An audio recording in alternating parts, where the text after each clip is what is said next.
So how do you figure out your sound on a record? Well, it's going to take a lot of experimentation, a lot of time spent. You have to really invest yourself in it. And to be able to do that and not lose yourself in it, you kind of have to come up with some larger concepts. You have to have an idea of where you want your music to sort of land genre-wise. Or if you want to be genre bending, you need to know what genres you're bending. You need to have reference points. You need to be able to establish a starting place and develop from there, and be able to evaluate yourself along the way. If you're guiding yourself through the process on your own, especially trying to define your sound, figure out your sound, it's a really big task. And it's something that will change over time. It's something that will be slightly different song to song. I think that's what makes an interesting album, is having records, and on the album, records being one song. A record is one song. An album is a collection of records that show the various facets of your artistic personality, or the things that you want to talk about, or the melodies you want to experiment with, the genres you want to dabble in, and sort of having all those things in mind gives you a place to start. The only way to figure out your sound is to start the process of production and recording. So, in most cases, I would recommend that you have a song idea, have a lyric and a melody and a feeling and a rhythm in place before you take on the journey of making a record and figuring out your sound.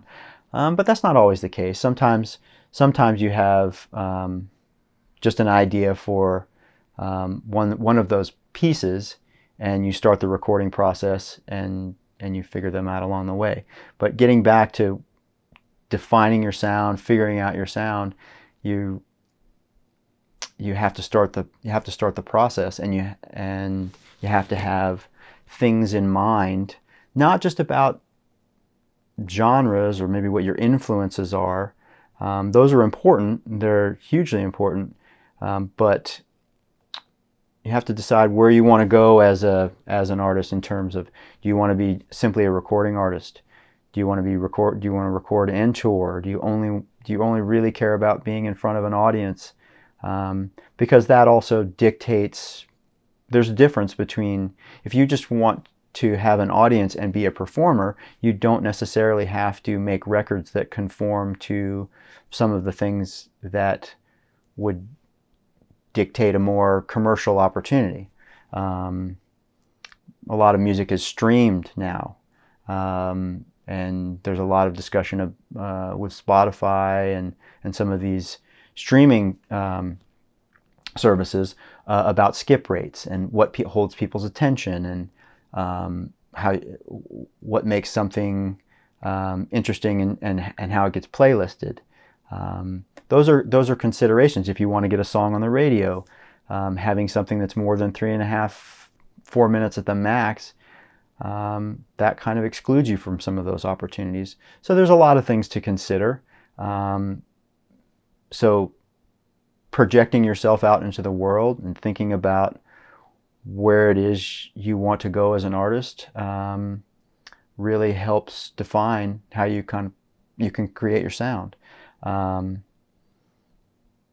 Do you want to tour with a band?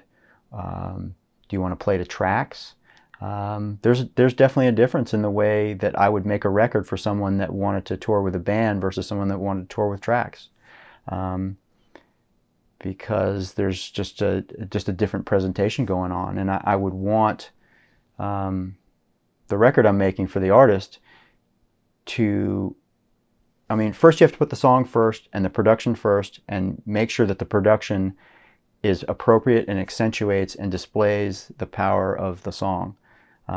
But when someone shows up to see the artist perform it, I really would hope that that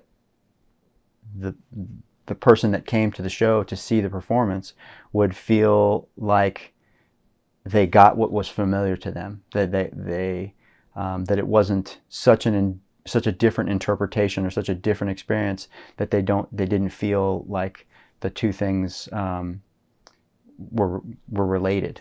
But who knows? The thing is like, who knows? Maybe you don't. Maybe you want that. Maybe you want to have the ability to interpret the songs differently from the record for a performance. And that's, I mean, all of these things are their considerations. So how do you find your sound? It's a process, and you need to, once you've written a song, you need to make a document of the song, and then you need to I call those a work tape. And then once you have a work tape, you begin to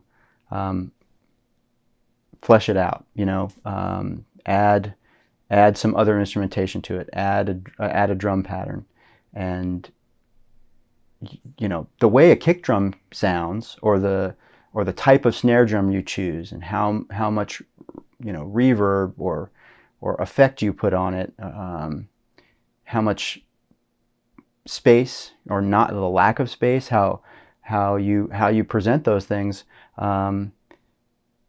Those are dictated sometimes by genre or the feeling you want to create, and what feels truthful and harmonious to how you perform. I like to think of finding your sound a bit like figuring out what your fashion sense is. You have to try on a lot of different things. You have to realize what colors work well for you, what cut, you know, how something is fitted. And then, you know, the thing is you do that in the store, or you shop online, and then you have to take it home and try it on again. And sometimes you even need to buy an outfit and wear it out into the world to understand. Like, you might like the idea of it, and you might think it looks good on you in the store, at home, but then you get out in the world with it and you realize that it doesn't feel right, or you don't feel as yourself in it. I know from myself, I love getting dressed up in a suit and tie, but only at certain times, and it's not how I feel most comfortable. I like the feeling of doing it, but I wouldn't want to be dressed that way all the time. It feels like that's like a special, that's for special occasions. Sometimes because I want to feel a certain way about myself, and or it's the appropriate way to dress, you know. And so figuring out your fashion sense is much like figuring out your sound. You have to try things on, and you have to figure out what colors work well together, what materials you're comfortable in, so that you can be your true self. And fashion changes, and how you feel about things will change over time. I mean, you may always wear a pair of jeans, but you might go from wearing t-shirts for a while and then switch over to collared shirts. Who knows? You know, it just really depends. Or you might wear a hat or not wear a hat. So much in the same way that you try on a bunch of different clothes, you need to be able to experiment with your sound. Try different guitar sounds, something that has a lot of reverb on it, something that's distorted, something that's dry and very bright. Just experiment and try different things to see what fits with your voice or fits with the feeling of the song. How do you face the adversity of determining what you need to do to have a unique sound, while you're trying to discover what your sound is? the things that you need to avoid are copying things too literally in a genre or an artist that you are referencing or look to for inspiration. You need to realize that to become unique and stand apart, you really need to be your true self. And while you're experimenting and trying to find what your sound is, how do you have the confidence to say, if you've created a bunch of demos, or you have songs written in different styles or genres, what is the thing that says this is what your sound should be, and how do you approach that in a way where you don't have anxiety about it? Well, number one, you need to acknowledge that you're going to have anxiety about it. It's going to be a very difficult decision, and you may not get it right the first time, but you have to pick a direction. You have to make a choice, and then take it as far as you can to know if how suitable it is. It's like going back to picking your fashion. You might like the idea of it, and you try it on in the store and you like the way it looks, but then you actually may need to buy it and wear it out in the real world and just see how people maybe react or don't react to it, or how you feel. Is it comfortable? And how much of your true self are you when you dress up that way? And music is the same way. You need to put yourself out there. You need to experiment. You need to work towards some ideas, because it's the only way you're going to figure out what really stays and hangs around. I think the artists that are new artists, or that reinvent themselves or change their sound and do it successfully and become unique, or leaders in their genre, or they become the artists that other people are copying, almost always, I think in almost all the cases, the uniqueness of who they are as a creative individual comes through. And it's not, you don't get it right on every song on every album. There are the songs that really connect, the records that really connect. When you have a successful record, or some songs work for an artist, a lot of times you'll find that they move towards it, and then that starts to define them as an artist in their genre. Sometimes artists find success and then they move away from it because they don't want to be pigeonholed. They feel like that they have more to say. But in either case, they have sort of a little bit of proof of concept, things that work and don't work, what they enjoy performing. I know that I'm talking about the context of a successful or an artist and going out and performing and having an audience. And if you're starting out as an artist and you don't have an audience and you haven't made your first official record, it's like, well, how does that comparison apply? In the big picture, it doesn't, but it's the smaller parts of it that you need to commit to something. You need to create a sound, and you need to just sort of see how it feels. And you go out and perform it, even if you're just performing in front of very small audiences. You need to learn how to present yourself and present the music, and does it feel right? I think sometimes artists have the experience where they'll have a successful record, but the record doesn't really represent them, and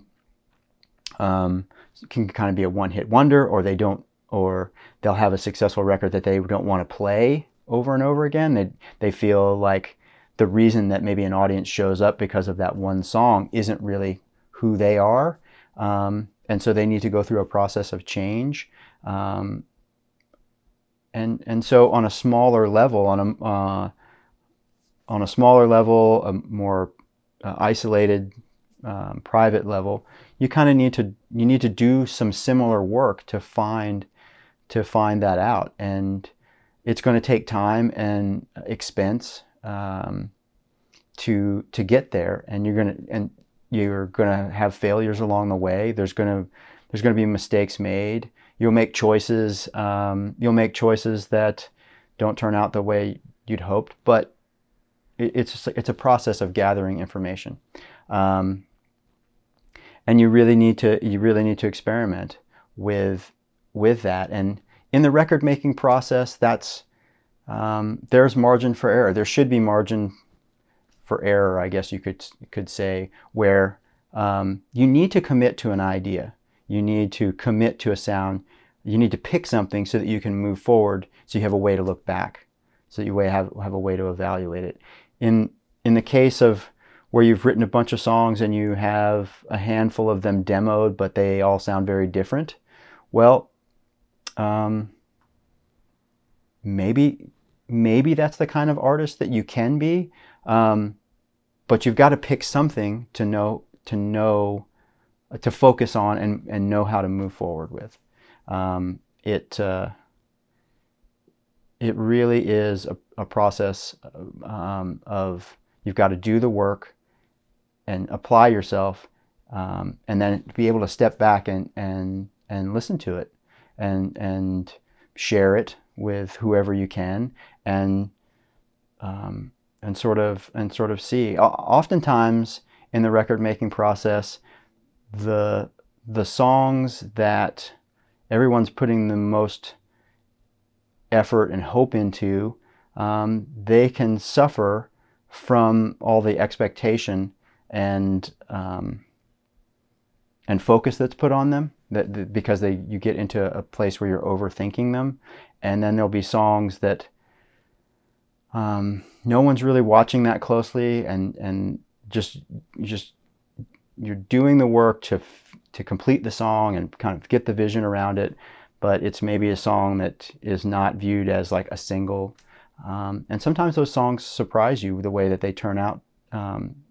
They turn out to be really strong songs, strong records, because you're just kind of going with a feeling. Something I try to avoid, and some advice I would give, is that you need to be careful about what you're listening to in terms of current music that is maybe in the direction that you want to head, because you don't want to have too much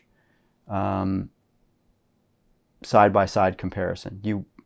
So that you're innovating and not copying. You of course need to understand your genre and what your contemporaries are doing, but it's more about an understanding as opposed to a side-by-side comparison and making that kind of an evaluation. You need to be informed so that you know what some of the instrument choices and the sound palettes that you would use to indicate a specific genre, but you don't want to, at least for me, I don't like to study it while I'm in the studio.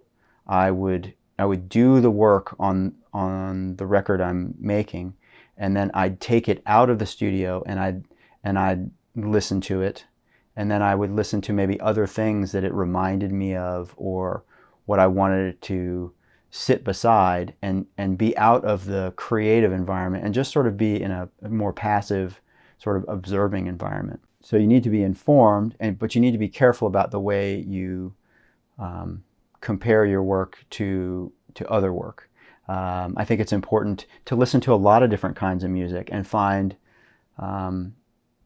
inspiration in a lot of different things. Understand the way arrangements and structures work in different styles of music. It's important to listen to lots of different music for inspiration, and listen to what they're doing with structures and arrangements, and to be able to have different reference points and different influences that you can bring into what it is that you're trying to do. Because in order to be unique and sort of stand apart, you need to assimilate all the things that you enjoy and find inspirational, and then fashion them towards the genre or sound that you choose for yourself to be working in. Because if you simply are trying to do what someone else has already done successfully, then you're sort of co-opting yourself. You're only being part of yourself because you're trying to fit yourself into something else into something that someone else has done. It's important to be able to understand what they've done, and to be able to think about the sounds that they used, and the instrumentation, but more as like an emotional and mental picture as opposed to a direct comparison. And I think it's important, if you're going to do that kind of listening, to not do it in the studio. I think that taking it out into the world and listening to it with different people in different environments it changes the context of the way you hear it. And even if you were to listen to a lot of songs in the same genre, you would hear that there are different approaches. There are different balances, volumes of the instrumentation, and the way the effects are built around the voice or the instrumentation, because it kind of, everybody's looking for a unique personality. So you need to understand your genre and your palette of sounds, but then take all your inspirations and infuse them into that. And I think being informed about other styles of music, and the way that those structures work, and the instrument choices that they make, can help you demonstrate your unique personality and your influences. But it's also then you're putting a spin on maybe what the genre is that you're working in, as opposed to just copying something that already worked. I think that that's part of what's wrong with some of the record making environment, is people latch on to what is successful because they and try and copy that too much because they're afraid of not fitting in. You need to take risks and